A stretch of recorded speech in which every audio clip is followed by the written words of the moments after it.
हाटपिपलिया विधानसभा seat पर मतदान जारी है। कांग्रेस और बीजेपी दोनों ही दलों के प्रत्याशियों ने अपने मताधिकार का प्रयोग कर जीत के दावे पेश किए।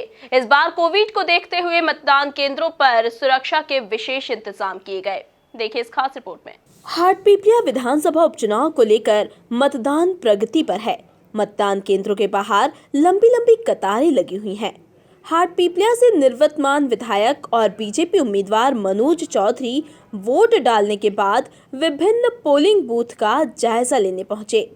मनोज चौधरी ने कहा कि निश्चित रूप से भाजपा की सरकार स्थिर होगी और जनता शिवराज सिंह चौहान की योजनाओं को देखकर वोट कर रही है। निश्चित रूप से प्रत्याशियों की किस्मत ही नहीं कैद हुई है। ये आज जो दिन है आने वाले भविष्य को तय करने वाला है और इसीलिए जनता एक एक मतदाता जागरूकता के साथ अपने कर्तव्य का निर्वहन करते हुए भारतीय जनता पार्टी को मजबूती के साथ मतदान कर रहा है। निश्चित रूप से पूरे मध्य प्रदेश में भारतीय जनता पार्टी की सरकार स्थिर और मजबूत होगी, इसलिए मतदान किया जा रहा है। और इस क्षेत्र में जो विकास हुए अभी विगत 6 माह के अंदर उन विकासों को देखते हुए, उनकी स्वीकृतियों को देखते हुए, उन सौगातों को देखते हुए निश्चित रूप से जनता में उत्साह और उमंग है। और उसी के साथ वहीं भीतर घात के विषय में उन्होंने कहा कि जब भगवान राम, भगवान श्री कृष्ण नहीं बचे तो हम क्या चीज है। लेकिन जनता सब जानती है, वो सोच समझकर वोट करेगी। देखिए सोशल मीडिया पे या कहीं भी हो, भाई भगवान राम इस बात से नहीं बचे हैं, भगवान कृष्ण नहीं बचे हैं कि आरोप प्रत्यारोप इनसे चलते, लेकिन जनता सब जानती है।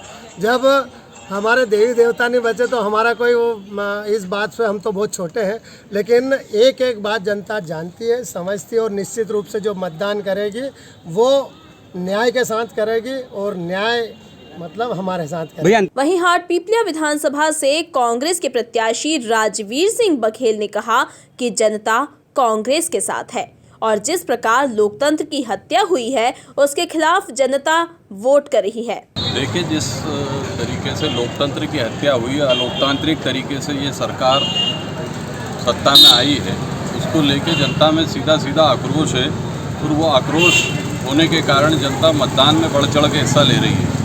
हाटपिपलिया विधानसभा के इतिहास में ये शायद मैं पहली बार देख रहा हूँ पिछले 7 चुनाव 8 चुनाव में कि 12-1 बजे के समय 50% से ऊपर मतदान का प्रतिशत जा रहा है। निश्चित तौर पर मतदाताओं में उत्साह भी है और एक आक्रोश भी है जो मतदान केंद्रों पे मतदान के रूप में दिखाई पड़ रहा है। 100% ये कांग्रेस के फेवरेबल है, कांग्रेस के पक्ष में है।